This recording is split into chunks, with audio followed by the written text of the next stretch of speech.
Hello, friends. Welcome back to Genius English Talk. So, today we are going to cover a short and interesting story. The name you can see here, A Horse and a Stag. ठीक है, ये है title मतलब story का नाम. Horse होता है घोड़ा एंड स्टेग होता है हिरन. हिरन में जो डियर भी हिरन होता है, ठीक है, लेकिन हिरन के अंदर जो मेल हिरन होता है, ठीक है, जो नर होता है पुरुष, उसको स्टेग कहते हैं. ठीक है. तो एक घोड़ा और हिरन के बारे में स्टोरी है. स्टोरी समझे, हम बहुत अच्छे से आपको समझाने की कोशिश करेंगे. आप सिर्फ कुछ देर हमारे साथ बने रहें, हम जल्दी उसको कंप्लीट कर लेंगे. पैराग्राफ वाइज मीनिंग बताएंगे, सेंटेंस का मीनिंग बताएंगे, इवन हर एक वर्ड का मीनिंग भी आपको बताते हुए चलेंगे. ठीक है. तो पहला जो पैराग्राफ है यहाँ से देखे. Once a wild horse while grazing on a grassland was enjoying its food and its freedom. Once होता है एक बार, ए वाइल्ड हॉर्स, वाइल्ड होता है जंगली, हॉर्स होता है घोड़ा, एक जंगली घोड़ा, वाइल ग्रेजिंग जब चर रहा था, ठीक है, मतलब ग्रेज होता है चरना, चर चर के घास खाना, ठीक है, उसको ग्रेज कहते हैं. ऑन ए ग्रासलैंड, एक घास के मैदान में. वाज एंजॉइंग, एंड वो एंजॉय कर रहा था, आनंद ले रहा था. इट्स फूड, उसका जो खाना है, घास जो है, एंड इट्स फ्रीडम, एंड उसका आज़ादी, उसका आज़ादी. ठीक है, ये हो गया word by word meaning.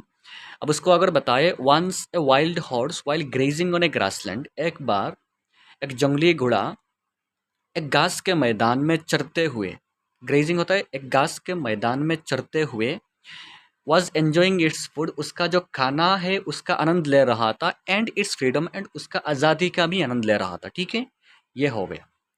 After some time it saw a stag coming and nibbling on the same grassland. After some time, after होता है बाद, सम टाइम कुछ समय, तो कुछ समय बाद, आफ्टर सम टाइम कुछ समय बाद, इट सॉ उसने देखा, सॉ आता है सी से, SEEC, सी का मतलब होता है देखना, सी का पास्ट हो गया सॉ, मतलब उसने देखा. ए स्टैग, एक हिरन, कमिंग आते हुए, एंड निबलिंग, निबलिंग होता है कुतरना, ठीक है, मतलब घास को थोड़े थोड़े से खाना. ठीक है. ऑन द सेम ग्रासलैंड, उसी ग्रासलैंड में, उसी वो जो घास का मैदान था उसमें एक हिरन क्या कर रहा है, कुतर रहा है अपना घास को. ठीक है. तो उस सेंटेंस का मीनिंग ये हो गया कि आफ्टर सम टाइम, कुछ समय बाद, it saw a stag coming and nibbling on the same grassland, इसने देखा कि एक हिरन को आते हुए एंड कुतरते हुए ऑन द सेम ग्रासलैंड, उसी ग्रासलैंड पे, उसी घास के मैदान पे. अब क्या होता है, थर्ड सेंटेंस को देखें. There was sufficient grass for both of them. There होता है यहाँ, वाज मतलब था, यहाँ था. सफिशियंट, सफिशियंट होता है जितना ज़रूरत है उतना है, ठीक है, मतलब पर्याप्त परिमाण है. ठीक है. ग्रास घास, for both of them, both होता है दोनों, ऑफ देम होता है उन दोनों के लिए, उन दोनों के लिए जितना ज़रूरत था उतना तो घास है यहाँ, मतलब पर्याप्त परिमाण घास है. But the horse didn't want to share the grass, लेकिन ये जो घोड़ा था, हॉर्स, डिडंट वांट, वो नहीं चाहता था. वांट होता है चाहना, डिड नॉट, डिड नॉट का मतलब डिडंट कहते हैं. ठीक है. डिडंट वांट, नहीं चाहता था, टू शेयर, ताकि उसका जो ग्रास है, घास जो है, वो दूसरे से शेयर करे, दूसरे से बांट के खाए, ये नहीं चाहता था. And thought of a plan, and उसने एक प्लान सोच लिया. थॉट होता है सोच लिया, THIN के थिंक मतलब सोचना, थिंक का पास्ट हो गया थॉट. उसने सोच लिया, ऑफ ए प्लान, एक प्लान, एक योजना, to get rid of the stag, ताकि उस स्टेग से, गेट रीड होता है पीछा छुड़वाना. ठीक है. कैसे उस स्टेग से पीछा छुड़ाया जाए, ठीक है, स्टेग को उस हिरन से पीछा छुड़वाया जाए. ठीक है. तो उसी पैराग्राफ में यही होता है, और एक बार देख ले उसको. Once a wild horse while grazing on a grassland was enjoying its food and its freedom. एक बार एक जंगली घोड़ा उसके घास के मैदान में ग्रेज करते हुए, ठीक है, चरते हुए, जो घास है उसका खाना जो है उसका, एंड उसका आज़ादी का आनंद ले रहा था, मज़ा ले रहा था. After some time it saw a stag coming and nibbling on the same grassland. कुछ समय बाद उसने देखा कि एक हिरन को आते हुए एंड उसका घास खाते हुए. There was sufficient grass for them, for both of them, but the horse didn't want to share the grass and thought of a plan to get rid of the stag. यहाँ मतलब sufficient grass तो था, घास तो था उन दोनों के लिए, बट ये, लेकिन ये घोड़ा जो था वो अपना घास को शेयर नहीं करना चाहता था स्टेक के लिए, इसलिए उसने एक प्लान बना लिया ताकि उस हिरन को उस घास से दूर किया जाए. ठीक है. हिरन से पीछा छुड़वाया जाए. अब क्या होता है, क्या प्लान था उसका, उस पैराग्राफ में देखें. It saw a man passing by.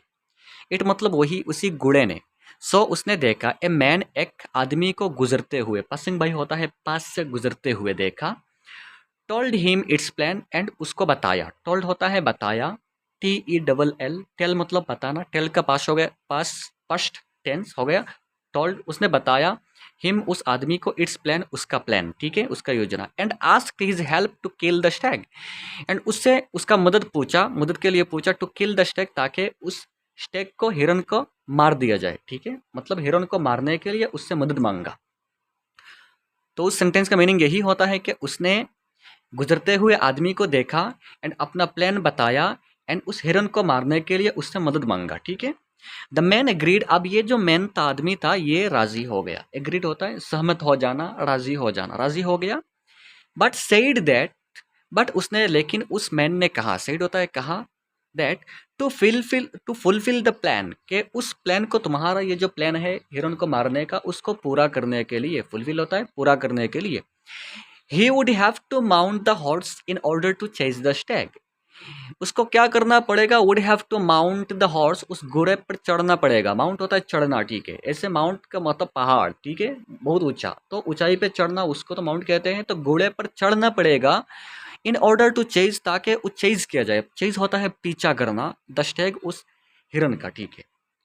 तो उस आदमी ने बता दिया, आदमी तो पहला राजी हो गया, एग्रीड सहमत हो गया, बट सेड, बट लेकिन उसने कहा कि टू फुलफिल द प्लान, कि तुम्हारा उस प्लान को पूरा करने के लिए, हिरन को मारने के लिए, he would have to mount the horse in order to chase the stag, उसको उस घोड़े पर चढ़ना पड़ेगा ताकि वो स्टैग का पीछा कर सके, ठीक है हिरन का पीछा कर सके।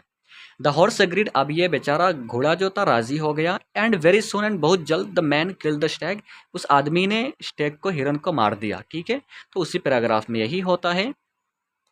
It saw a man passing by, उसने एक गुजरते हुए आदमी को देखा, told him its plan and asked to help to kill the stag, and अपना प्लान बताया एंड हिरन को मारने के लिए उससे मदद मांगा। द मैन एग्रीड, वो मैन राजी हो गया, आदमी राजी हो गया, बट सेड दैट, उसने कहा, टू फुलफिल द प्लान, तुम्हारा उस प्लान को पूरा करने के लिए, you would have to mount, उसको चढ़ना पड़ेगा, द हॉर्स उस घोड़े पर, इन ऑर्डर टू चेज, ताकि पीछा किया जाए, पीछा करने के लिए, इन ऑर्डर टू होता है करने के लिए, चेज होता है पीछा, तो पीछा करने के लिए द स्टैग उस हिरन का। द हॉर्स एग्रीड, हॉर्स राजी हो गया, एंड वेरी सुन होता है बहुत जल्दी, द मैन किल्ड, उस आदमी ने मार दिया द स्टैग उस हिरन को। अब क्या होता है उस पैराग्राफ में, ठीक है। The horse now waited for the man to get off, but the man refuse, अब जब मार दिया तो द हॉर्स, ये जो हॉर्स है घोड़ा है, नाउ अभी, वेटेड इंतजार कर रहा था, for the man to get off, उस आदमी के लिए, ताकि वो, गेट ऑफ होता है उतर जाए, नीचे उतर जाए, वो तो घोड़े के ऊपर चढ़ रहा है, अब तो हिरन का मारने का काम कंप्लीट हो गया, फुलफिल हो गया, ठीक है घोड़ा के प्लान कंप्लीट हो गया, अब ये घोड़ा इंतजार कर रहा था ताकि वो आदमी नीचे उतर जाए। But the man refuse, but ये आदमी, लेकिन ये आदमी ने इनकार कर दिया, नीचे उतरने से इनकार कर दिया, ठीक है। अब आता है उस पैराग्राफ में, the horse got mad with rage and began to kick and fling, but all it got was a good weeping, ठीक है। अब ये सिचुएशन देख के ये घोड़ा जो है, गॉट मैड, ये तो पागल हो गया, ठीक है, विथ राग, अपने गुस्से से, राग होता है गुस्सा, and began to kick and fling, and अपना लात घूसा मारना शुरू कर दिया, ठीक है। किक एंड किक होता है लात मारना, फ्लिंग होता है घूसा, घोड़ा क्या करेगा, अपना लात मारेगा, घूसा मारेगा, ठीक है, वो मारना शुरू कर दिया, लेकिन उसको क्या मिला, बट लेकिन ऑल इट गॉट, उसको क्या मिला, वाज ए गुड वीपिंग, बहुत अच्छा मार पड़ी उसमें, ठीक है। घोड़े के ऊपर आदमी बैठा हुआ था तो उसने अच्छे से पिटाई की घोड़े को, ठीक है। तो उस पैराग्राफ में यही होता है कि जब ये घोड़ा, ये आदमी घोड़े के ऊपर से उतरने के लिए इनकार कर दिया, तो घोड़ा बेचारा पागल हो गया, ठीक है, गॉट मैड होता है पागल हो गया, विथ रेग, गुस्सा से, ठीक है, and began to kick and fling, और लात गुस्सा चलाना शुरू कर दिया, लेकिन ऑल इट गॉट, बट उसको क्या मिला बदले में, वाज ए गुड वीपिंग होता है बहुत अच्छी मार पड़ी उसको, ठीक है। एट लास्ट, आखिर में, it had no other alternative but to submit itself to the man and work for him on his farm, यही नतीजा निकला कि एट लास्ट, आखिर में, it had no other alternative, उसके पास कोई भी दूसरा विकल्प नहीं था, ठीक है। ऑल्टरनेटिव होता है विकल्प, दूसरा कोई रास्ता बाकी नहीं था, बट टू सबमिट, सबमिट करने के अलावा, खुद को समर्पित करने के अलावा, इटसेल्फ होता है खुद को, टू द मैन, उस आदमी के पास, मतलब उस आदमी के पास खुद को समर्पित करने के अलावा उस घोड़े के पास कोई भी रास्ता बाकी नहीं था। And work for him on his farm, and उसके लिए काम करने, ऑन हिज फार्म, उसका जो फार्म है, उसका जो खेती है, बिजनेस है, जो भी समझ लो, मतलब उस आदमी का काम करने और उसके पास खुद को समर्पित करने के अलावा उस घोड़े के पास कोई भी रास्ता बाकी नहीं था। मतलब ये हो गया कि उस आदमी ने घोड़े को अपना गुलाम बना लिया, ठीक है। अब अपना काम निकलता था उससे।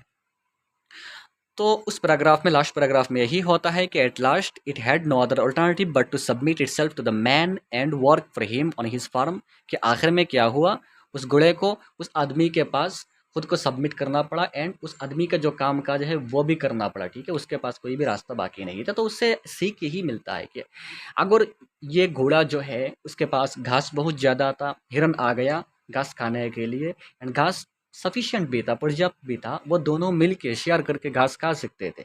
लेकिन घोड़े ने क्या किया, अपना लालच दिखाया, ठीक है। एंड उस हिरन को खाने नहीं दिया, उल्टा क्या किया, हिरन को मारने के लिए एक आदमी से मदद मांग ली। तो उसका नतीजा ये हो गया कि आखिर में उस घोड़ा को भी उस आदमी ने क्या कर लिया, काबू कर लिया, ठीक है। अब घोड़ा भी फ्रीडम, उसका फ्रीडम नहीं है। पहला जो हमको यहाँ मिला था पहला पैराग्राफ में कि घोड़ा अपना फ्रीडम को एंजॉय कर रहा था, आज़ादी को, अब ये घोड़ा देखो गुलाम बन गया। आज़ाद पहला था लेकिन गुलाम बन गया। अपनी खुद की जो बिहेवियर है, खुद की जो सिचुएशन है उसकी मतलब वजह से, ठीक है। अगर शेयर कर लेता ग्रास को तो कुछ नहीं होता। तो उससे यही निकलता है कि आपके पास जो भी है आप क्या करें, दूसरों के साथ शेयर करके बंटवारा करके चले, ठीक है। यही होता है हमारा moral story. And moral story के थ्रू हम, हमारा जो मेन एम एंड फोकस है कि इंग्लिश को सीखना, उससे कैसे हम मीनिंग उठाते हैं उसको दिखाने की, सिखाने की हमने बेस्ट ट्राई की, ठीक है। फिर भी कोई मिस्टेक हो जाए तो माफ़ी चाहता हूँ। बने रहे हमारे साथ, लगातार वीडियोस को देखते रहे, चैनल के साथ जुड़े रहे, सब्सक्राइब करके रखें एंड लाइक शेयर कमेंट करके ज़रूर बताएं वीडियो कैसा हुआ। चले मिलते हैं नेक्स्ट वीडियो पे। Thank you very much.